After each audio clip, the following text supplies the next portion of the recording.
Hold on to your butts.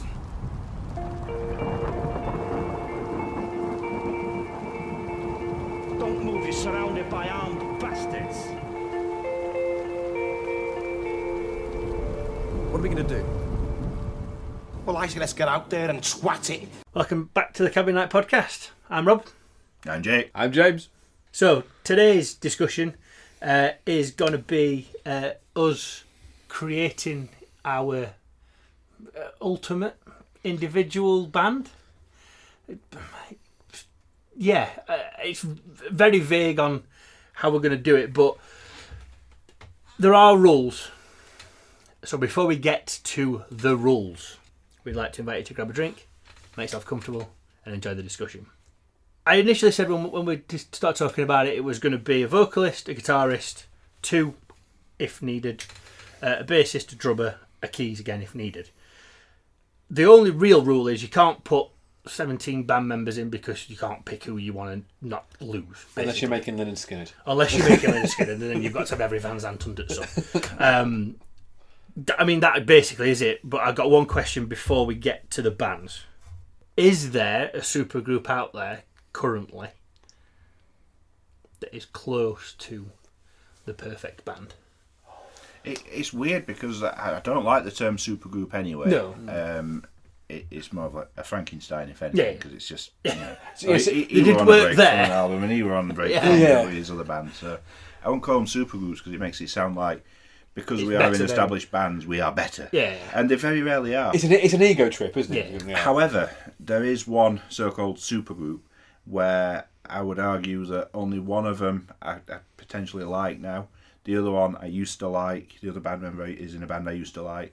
And the third one is in a band I absolutely do not like.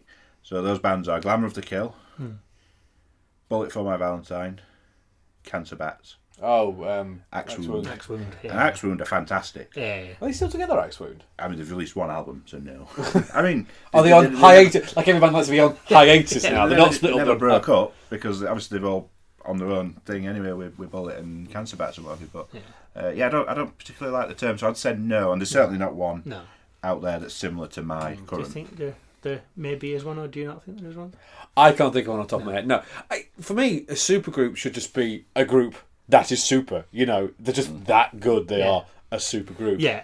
A top level band is a supergroup. Yeah, because like I say, think of every sort of super... You can't see it, but I'm doing inverted commas. Yeah. Every supergroup has either imploded, done fuck all, or has kind of had that one brief shining moment and then disappeared. And I suppose the only really good supergroup would have been... In fact, I'm trying to think of the timeline. It might be before they were all famous, but was it Cream? That was technically a super... Or was it Derek and Domino, sorry, was technically a supergroup. Yeah. That was Clapton. That was Clapton and two other people I can't remember the names of. But that was more of a revolving door of people coming in and out rather than a set group. And again, the only thing that's really survived at that time is Layla, which has now become an Eric Clapton song. Yeah. Rather than being a Derek and Domino song, it's become an Eric Clapton song. Is that I was just drinking cherry cola? You're thinking Lola, and that's the Kinks. Or Yoda, if you're Weird Al Yankovic. It's weird that I know those lyrics to Yoda more than I know to you. I like the Kings, but I think that's a really bad song. It's not one of their best. It's definitely not one of their best. I would argue, another segue, the Kinks, I think, should be included in the topic of the pioneers of heavy metal. Really heavy because life. he just basically kicked the fuck out of his amp and made that vibrate. Yeah, he made that noise. If it wasn't for the Kinks, you wouldn't have got Black Sabbath, you wouldn't have got Led Zepp. Was it an argument that they'd had between brothers? And I think it was an argument they'd had, and I think so. And he just, you know what, just put his guitar through amp, and then he plugged it in and played it like, ooh, yeah, tasty. I think the Kinks really needs to be included in that, especially their early stuff. Did he fill face? I think is that the first recorded instance of Phil face? Ray Davis, yeah. You can't help but Phil face. Some especially Pantera, like Cowboys from Hell came with the other day. Like, I think the car just go. You can't help it. You just Phil face. Okay, before we get to the band, or the band members, very, very quickly, this doesn't have to make up your band. What's the ideal formation of a band? Is it a standalone singer? Is it a singer and a bassist, singer and a guitarist? Is it what do you think is the ideal formation? For me, and this is mainly because I like the theatrics of the show. it's a standalone singer who can move around and get the crowd going, almost act like a hype man. Yeah. Or woman. We're equal opportunities here. I mean, Hell's been a good example of that. Yeah, I mean that's all theatrics. What he does, or what he did rather, as a standalone frontman with no sort of instruments tying him to a spot or anything like that. The fact that he went tied to a microphone either, because he'd obviously got the Britney Yeah, mic. you got the Britney mic when it worked. When it worked, yeah. Yeah, whenever I see Hell, it's cursed not to work that microphone, isn't it? Is it two guitarists? Is it one guitarist? Or does that depend on what you're playing? I think it depends on what you play. I think instinctively I tend to gravitate towards two guitars simply because it's a bigger sound. Yeah. It's as simple as that. It would always be twin attack for me, because I love the combination of rhythm and lead. Yeah. I think there's something to be said. You definitely miss it. Say if a band was to drop a guitarist, I think he would definitely be lacking something if they were to go from a 5 to a 4 piece. They would have to rehire him pretty quickly. To get him back. To just say, oh yeah, it wasn't quite the sound we wanted. We didn't realise our fans didn't want this. What do you mean our fans of 50 years you don't want to hear us being completely different all of a sudden? What do you mean? Andy, if you're still looking for a producing job, the Cabin High podcast could do it. Producers. No, release Hell's third album for Christ's sake. Yeah, so it'd be twin guitars for me, standalone singer, bassist and drummer, maybe keys, and maybe just as a weird afternote, occasionally the lead singer would play guitar as well. Yeah. For that song, but not in the same way that that Ivan Moody does it for Thanksgiving and Death Punch, because no. Like Miles Kennedy when they're in Aldridge, he doesn't always play guitar, but he does for some of the songs. Yeah. Okay, how do you want to do it? Do you want to each name a vocalist, and then each name or do you want to name your band? No, I think we might just go around naming about one member at a time. We should do that, and I think the reason we should do that, and then finish with certainly for my own band, what they sound like and what sort of music they do. Yep, that's fine. How many members are in your band? So I have a lead singer, I have a bassist, I have 2 guitarists, I have a drummer, and I have a miscellaneous. An unnamed 6th. Yes. Okay. Which will be revealed in due course. It's just so when we do the ordering, I don't want to go, right, name your one guitarist and you've got 7. Yeah. Let's start with the drums then. Okay. Yeah, we've all got a drummer. We've all got a drummer. I mean, I've got a drummer, a bassist, 2 guitarists, potentially 2 vocalists, and then a keys player who works weekends. That's probably. It's not Alan Lancaster. No, he only works daytime, so he goes to bed at 8 o'clock. Okay, fair enough. Yeah. I think just because of the general thrashiness of the music I listen to, mine is. It is the thrash. Yeah, apparently. No. I mean, people keep saying that old joke again. I think mine is vocalist, standalone. For the record, Rob loves thrash. I think we ever got T-shirts. It should just be Cabinet Podcast. This is the thrash. Standalone vocalist, 2 guitars, bassist and drummer. That would be mine. So who's your drummer then, Rob? Yeah, let's start there. I was very torn. Because one thing I should say is it's an ultimate band, alive or dead. It doesn't matter. If we had the power to reincarnate people and bring them back as them former selves, we could do it. I've got a feeling that's going to lead to one person being on everybody's list. I think. See if we just when we get there. Potentially. So immediately when I thought about it, first one was one of the Abbott brothers, and I was very, very close to putting Vinnie Paul on my drums. I really thought you said ABBA brothers then. I was like, what? Abbott brothers. That makes more sense.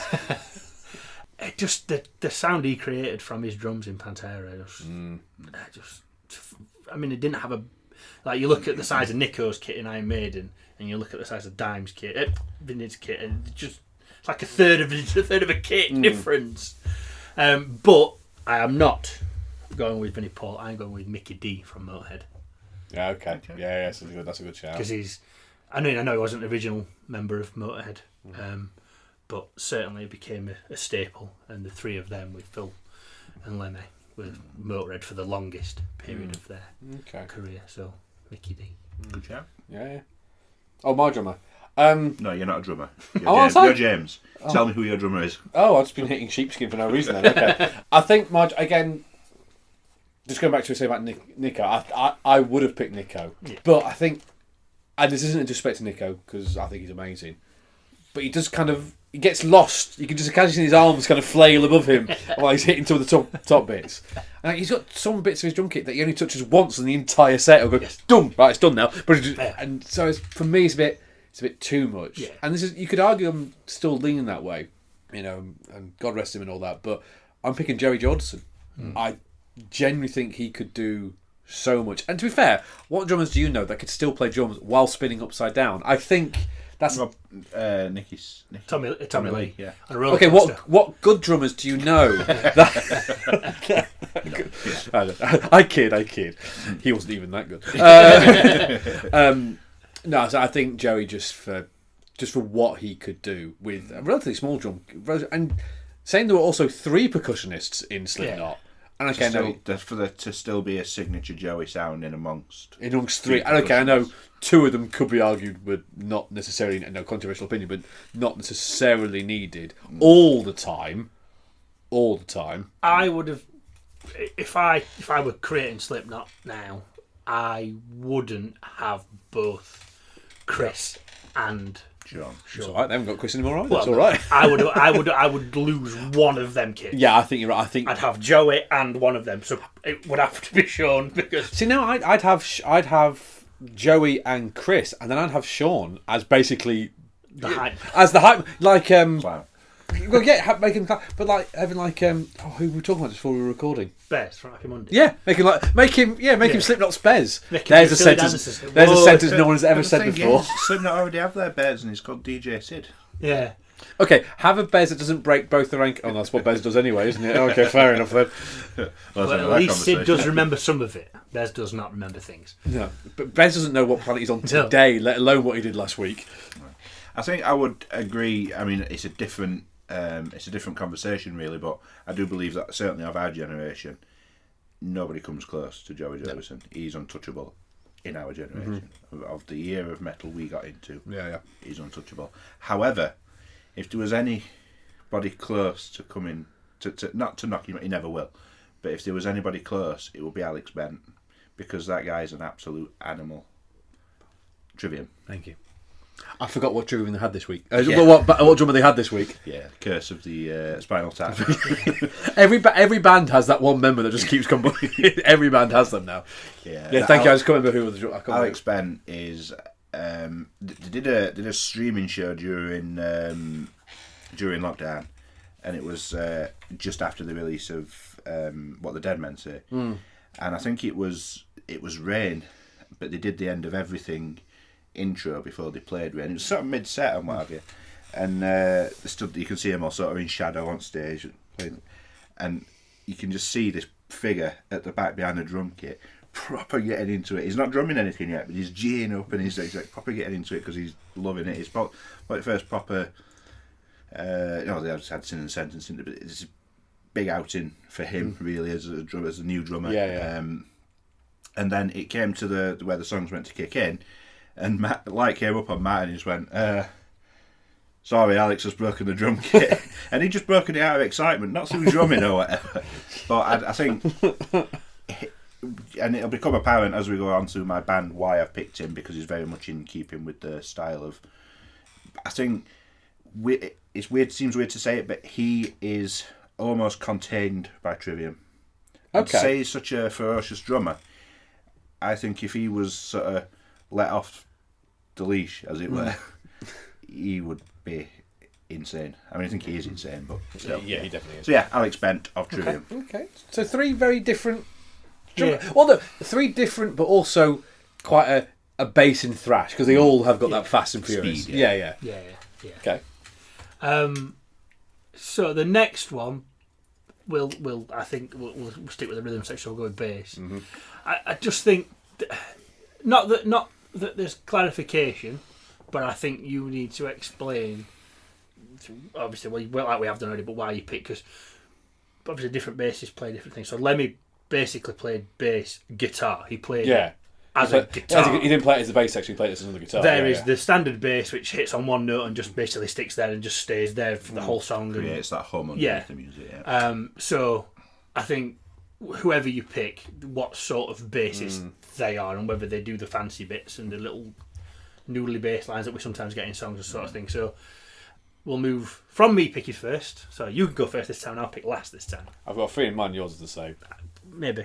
It's Cliff. It could only be for me. It could only be Cliff, simply because it's a cliche thing to say, but he could make that bass sing. Yeah. He could, and he could do so. I mean, if you want to know how good he was as a bass player, listen to whom the bell tolls. I think Orion. Just, Anesthesia pulling teeth off, kill 'em all. He's fucking fantastic. I mean, again, a bit like Lemmy, but not so much the same, but it wasn't the bass of the song. It was another guitar. Yeah. He could do the bass, obviously he did, because he was that good. But it was that kind of. It wasn't. Oh, well, this is the rhythm section of the drums and the bass. It's another body. It's another layer to the music, rather than just being generic rhythm. It's drums, bass. They are two different elements that make this huge sound. But yeah, I think it's Cliff. Just simple as Cliff. For me, the difference with Cliff Burton, by the way, for anyone who doesn't know who we're talking about. particularly on For Whom the Bell Tolls, you've obviously got the bass intro, which is really high up on the neck. I didn't even know that was bass. This is how I didn't even know he was bass. I thought that was James or the other one. Okay. Thank you. But it goes from up right near the closest to the neck of the fretboard, right all the way up to the machine stop, because it's bubba bubba boom, bubba bubba boom. Then he does do the bum bum bum bum bum bum. Yeah, because he sticks on that note. He goes into a traditional bass line. Yeah. It really shows that he was the only one trained in music theory in that band. Yeah, you can see why a lot of people, and I agree to some extent, that after Cliff left us, they did kind of. It was a different, and that's no disrespect to Jason or Rob. Jason did get a lot of flack because he wasn't. Just because he wasn't Cliff. Although Rob can mimic Cliff. I feel like Rob's got more.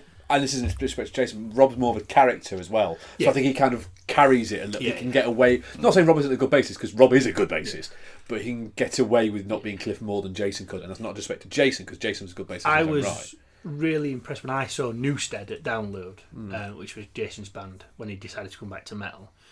I was really surprised, because I thought, with him being the bassist and the singer, I thought the bass would just. Oh, he played bass as well. Okay. Fucking kick you in the face, and you'd just be like all this bass sound, and he didn't. He kept it within. There were bits where it just boom, and you could hear the bass come out. But yeah, it would just to further the song, not to do it for the sake of I'm a bass player. Look at what I can do. Yeah. I don't disagree with either here, and it. I am picking Cliff yet. Oh, okay, interesting. You probably are though, right? I probably am, but I haven't said I am yet. So potentially. Not disagreeing with both of you. Again, though, I'm not picking the ultimate drummer. I'm not picking the ultimate bassist. I'm picking those that I really, really admire, but make sense within the the story. Mine will make sense when we get to the full band, I think. So, although I absolutely agree again that he's one of the, if not the greatest bassist of all time, my bassist. Can you guess? Any idea, Rob? Oh, it'll be. Is it Alex Webster? Is he bassist? For Cannibal? No. It's not. It's not Death. It is Thrash. Oh, is it Steve DiGiorgio. Testament? Because of the little noodles that he. Is a to say that Testament or Thrash. He's wonderfully jazzy, and I don't like jazz, so that's saying something. But he does play a fretless bass as well. Yeah. Does he? Yeah. He's one of his basses. His bass is I love Testament, and I love. I'd say bass is probably one of my favourite instruments in a band, and I know again you'll both be sick of hearing it, but I love old school rhythm section thrash, and that's his grounding. That's where he comes from. That's what he plays now. Yeah. Not much more to say on him, but yeah, he'd be my guy. I am torn because Cliff. Cliff, yeah. The other one, and I don't think I'll get any pushback if I pick this one. Steve Harris. Well, yeah, he's a great bassist. Great racist, you just He's said. a great racist. One of the best. Up there with Phil. But I think, again, Steve Harris, not that he can't do the serving the song, the stay on the note and all that sort of stuff, because he can, but it's still very much overpowering me, and you still can hear every single prominent bass part of note. I mean, Bass. if you want a bassist who's really going to push the entire band and push the entire song, Steve. So, it's Cliff, but Steve would be... Steve would be the fill-in, would he? Yeah. When he wants to, quick fag break off, Steve will just come on and just do a little bit. But again, both of those bassists, finger pickers, both of them. But I think Steve as well. But the Maiden Gallop, you mean, it's so iconic for a reason. It's such a good bass line. I mean, I know it's combined with the guitars. I think it's just. I don't know whether it's as apparent live, but certainly on record. There's moments in Maiden where it's just mixed so well that the guitars, all 18 of them, will cut out just for that moment of do do do do do do. Yeah, it's brilliant. Yeah, fantastic. But it's like the is it Rhyme at Ancient Mariner where it's where the drums stop for ages and it's just like that guitar and bass noodly bit, and then the bass goes do do do do do do do, and it starts to build up, and the guitar's building, and then Nico eventually comes and jumps back When in. songs do that, things drop out, so you come back in just layer by layer. I love stuff like that. Okay. That's his bass. Have we both got a lead and rhythm guitar? When I remember which way around they are, yes, we have. So start with Jake this time, and then I'll. Jake needs to look at his phone to remember. I was starting with them anyway this Well, to be time. fair, I think mine, not that I'm using either of these two, but mine will be like status quo in the sense that they'll switch. They do both. One, they'll be rhythm and I lead. think mine would be I mean, to be fair, a lot of bands do now, though. Don't James they? and Kirk do swap. Yeah. Obviously, Kirk is the out and out lead, and James is the out and out rhythm, but they do both. I'm disappointed with my lead guitar, but are we doing both guitars now? No, do rhythm. If we both got rhythm. Okay. Well, but mine's I think to be fair, mine would do both. So I think I'll mine would, to be fair, because they do in their own setting anyway. But the one I've written for my rhythm guitarist, and you'll be pleased to know that he does no singing whatsoever, Michael Paulson, because his chuggy guitars. I will allow it. It's the first time Rob agrees. He's As long as there is a mic nowhere near him. He's just such a he's a super chugger. Yeah. When it comes to his guitar, He's very much in the Hetfield school, isn't he? If you want to make that sound, that's how you do it. That's how you do it, and then you do it to death. Yes. Yeah. Of course. Okay. Michael Paulson, thank you. Michael Paulson. Okay. I'll allow that one. Yes. This time. This time. At least he's not your vocalist. He is not. Rhythm. See, mine's just going to kind of just every which way, but any way normal. Malcolm Young. Okay. There isn't a rhythm guitarist without Malcolm Young, and Hetfield wouldn't be Hetfield without Malcolm Young. You haven't picked Malcolm Young, have you? I was going to. Very close. That's why his face was like, you little shit. I was going to, but then who I've got the other guitarist, it would just be like, they wouldn't have worked together. Just they would not. As good it would be to hear those two bands together, it would never have worked. So it was almost, but yeah, it then wasn't my. I just think that there may be far better rhythm guitarists that can do more things and can. Malcolm never really played any leads. He was pretty much just a rhythm. Yeah. But yeah, Malcolm Young. I've got anybody else? Malcolm Young. Again, my guitarist will be both rhythm and lead, so mine's a bit of a. Well, tell us your rhythm, then go straight into your lead then. Well, No, because the one I'm going to pick now is from a 4-piece, so they do more rhythm already. I'll explain. Dan Donegan. Yeah, Dan Donegan. I think. suspected he was. I suspected Donegan. You've always said though he's quite. I think he is the most underrated It's not guitarist. possible to be underrated, James. It's down to taste. No, but he is. He's never held in the same esteem as other guitarists of his ilk. And that's not a disrespect to him or other people who are in that conversation. But it's just like, he's always the afterthought going, oh yeah, and him. I do think when it comes to Disturbed, first thing people think of with Disturbed is David Draymond. Yeah. It is because he's such a big personality. He's not my vocalist before anyone says it. But just another band that came out at the same time, Korn. You know more members of Korn just by them being Korn. Yeah. Like I can name, I think, all the original lineup. So it was Head, Monkey, David Silvera on drums, Jonathan Davis. I can name them all, and that's not through looking into them. That's just because they are all. David Silvera would be the only one that you kind of drummer's a drummer. But yeah, Dan Donegan, I think he's just good. He really is really good songwriter as well, which I think something we're not really looked at for this is who would be writing the songs for these bands. Well, you say that. No. My when we get to our keys player, that will also come into it. Okay. Have you got keys in yours? Okay. Well, like I said, mine's a weekend. It doesn't matter. Mine's a weekend player. I said if needed when we Oh yeah. put it out But yeah, just I only put keys in because you like power metal, so therefore I assumed there would be keys. I was about to say mine's not power metal. But, yeah, okay.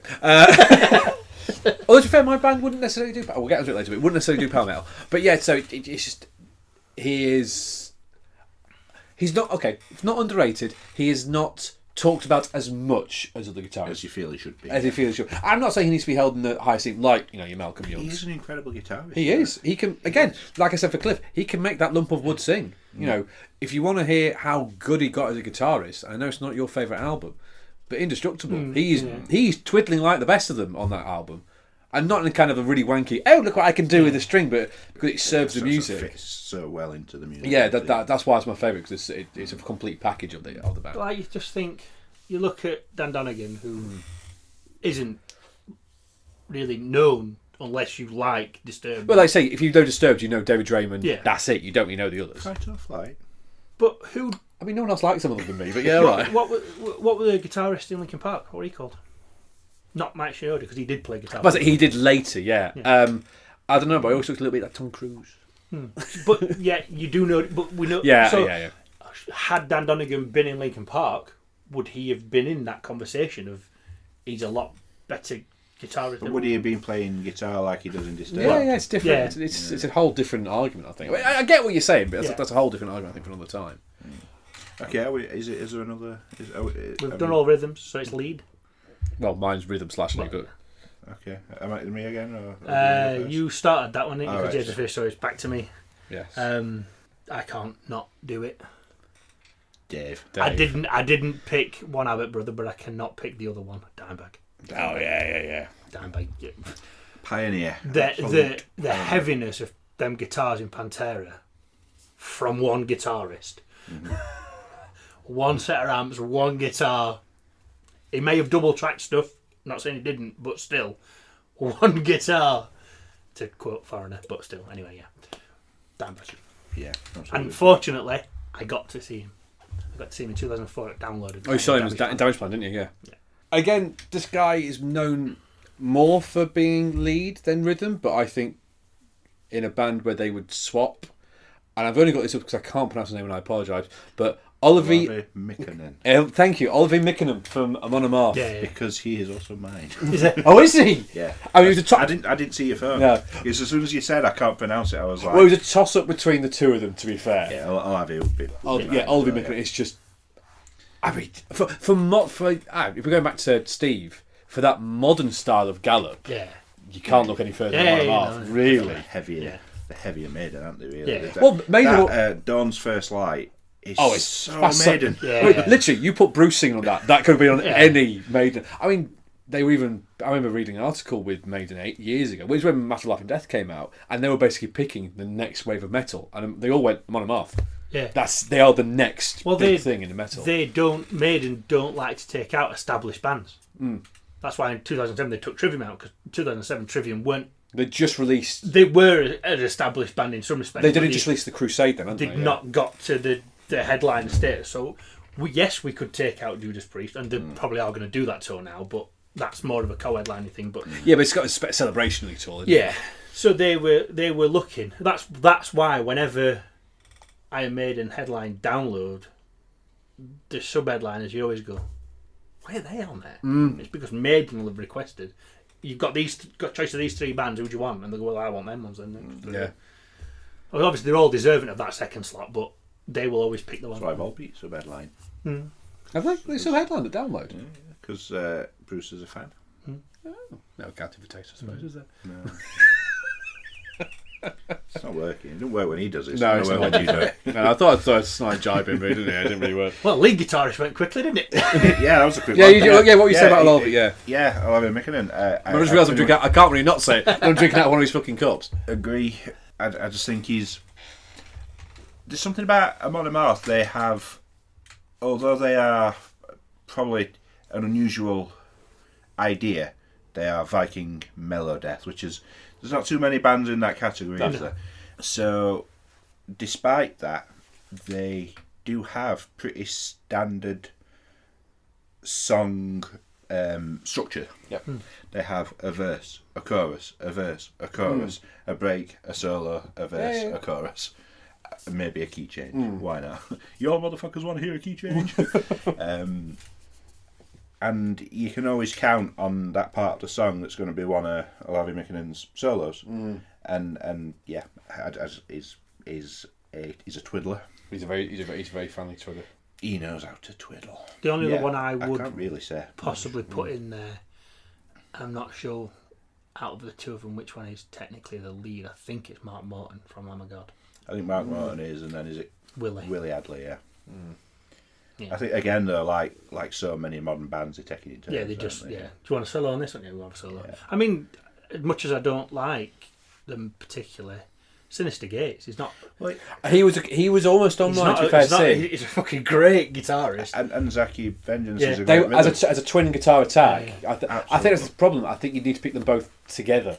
I think they come as a 2-piece. I think they come together, those two. Yeah. And not as a disrespect to them, but I think because they work so well together, intertwining everything they do. Again, maybe it's looks visually because one's left-handed, one right-handed. There's a wonderful visual of those two together. Yeah. But yeah, I think Sin is. I'm not going to say underrated because he isn't, because he is held in high regard. Very well, but see what I mean? That's why I didn't pick Malcolm, because Malcolm was either Dan or Oliver. Wouldn't Yeah. it would be quite an odd sound? As much as I'd like to have AC/DC with either Disturbed or Amon Amarth, it'd be quite an odd sound. Yeah. Okay, vocalist.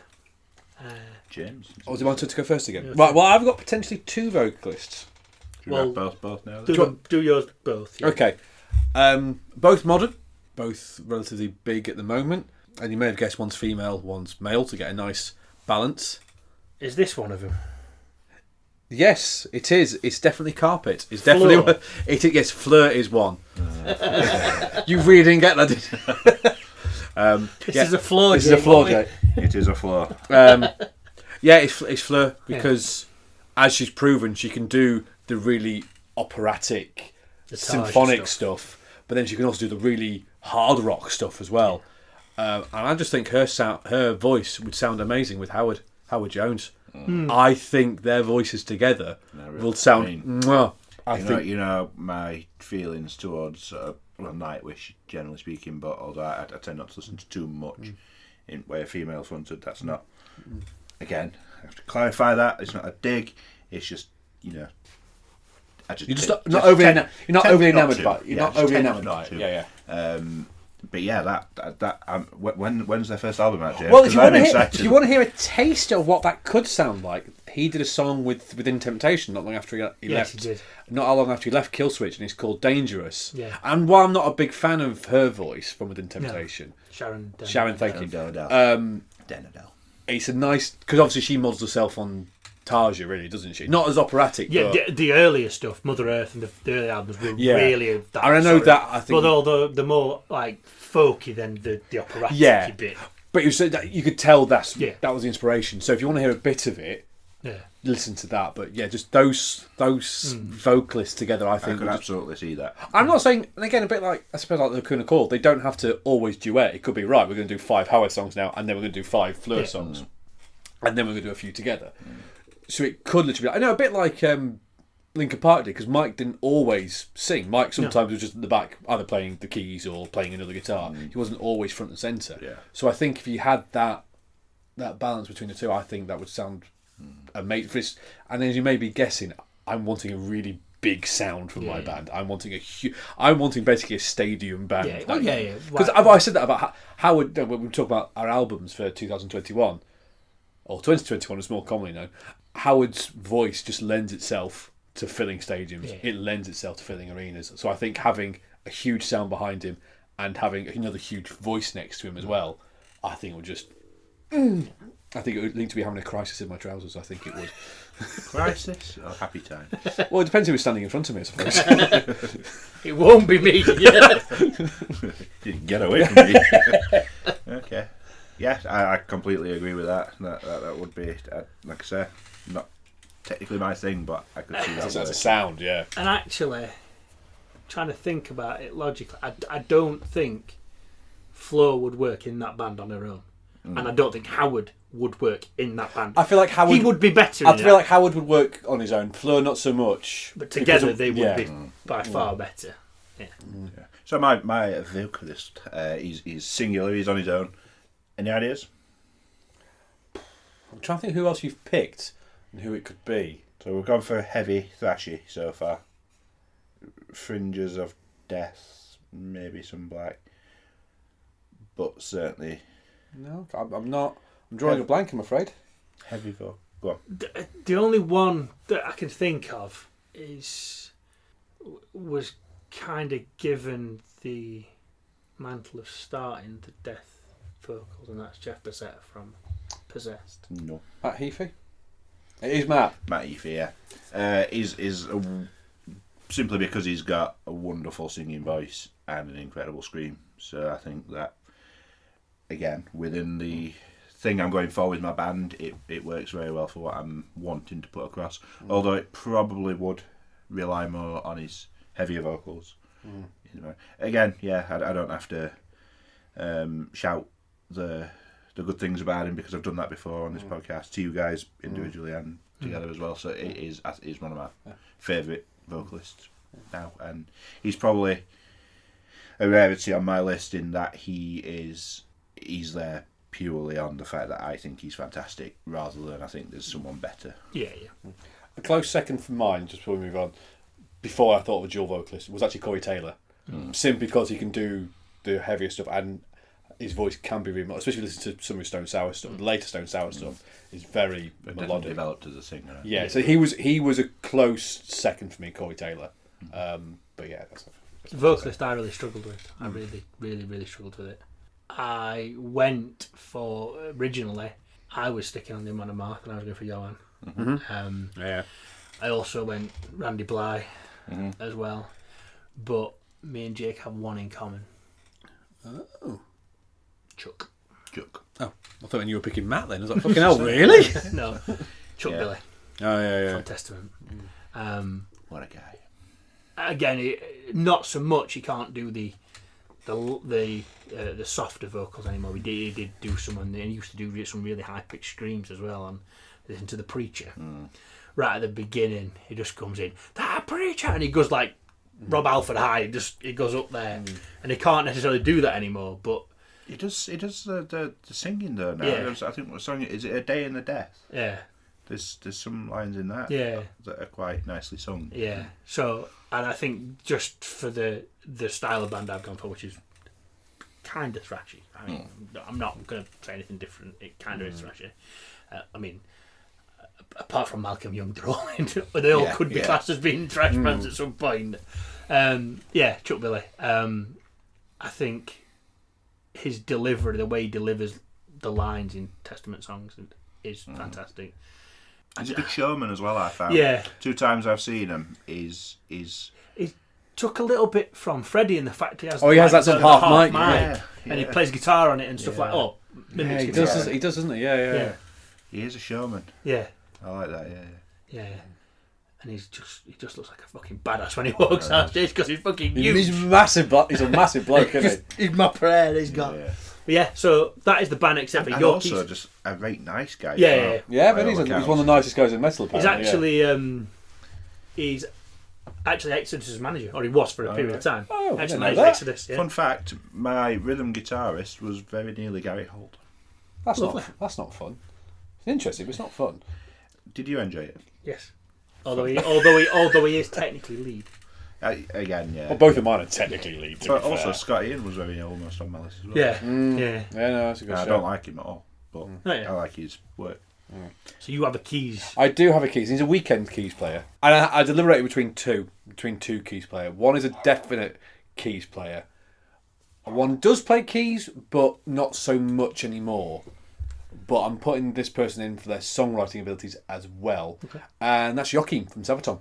He wasn't originally the keys player, but when their original keys player left, he then sort of did all the studio bits, and it's all done live. It's all done by a clip. Hence weekend. Well, also because not every song would have keys in it, so it'd be Joachim for Sabaton. Also because of his songwriting abilities, I think, because he does so much research into everything. I'm not saying I basically make another version of Sabaton with historical songs, but just the amount of prep and thought that goes into every single song, that attitude is also what I want to bring to it. Because also the keys don't necessarily have to be just the piano sound; they can be symphonic, which is why the close second was actually Tumas from Nightwish. Because obviously for Tumas, he thinks it's a big orchestral sound. Yes, that's how he does his keys, thinking of the big sound. So that's why he was a close second. But I think I've gone for I've definitely gone for Joachim from Sabaton's Wake. Okay, my extra. Oh, if you've got an extra, I haven't got an extra. I am just. Okay, yeah. So mine's not appearing on stage, so not appearing in this band. Although obviously his work will be. And I've gone for a lyricist, the primary songwriter. So everything Matt Heafy is singing is penned by David Bauer. Yes, no, I think he is one of the greatest lyricists of any generation. I don't think anybody writes a song with the intelligence and such a way super with wanky words. again, but the poetry of his words. No, he has such a way with words there, Bowers. He really does. So I would, and again, it fits absolutely within.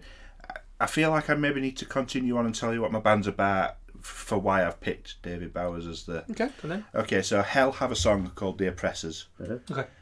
It's a great song, but it's about somebody who claims to have been abducted and is taken up on the ship, and he's not probed or anything, but he's questioned by these people, and he's dumped back on Earth, and he tells anybody who will listen, and he quickly gets picked up by FBI, CIA, Men in Black, whatever you want to call them, and they question him, and this guy sort of, after his experiences, is spiraling into a bit of madness anyway, so they're just like, actually, we don't need to wipe his memory or kill him or put him in prison because people will just think he's mad, and they release him back into society, and that's basically the song.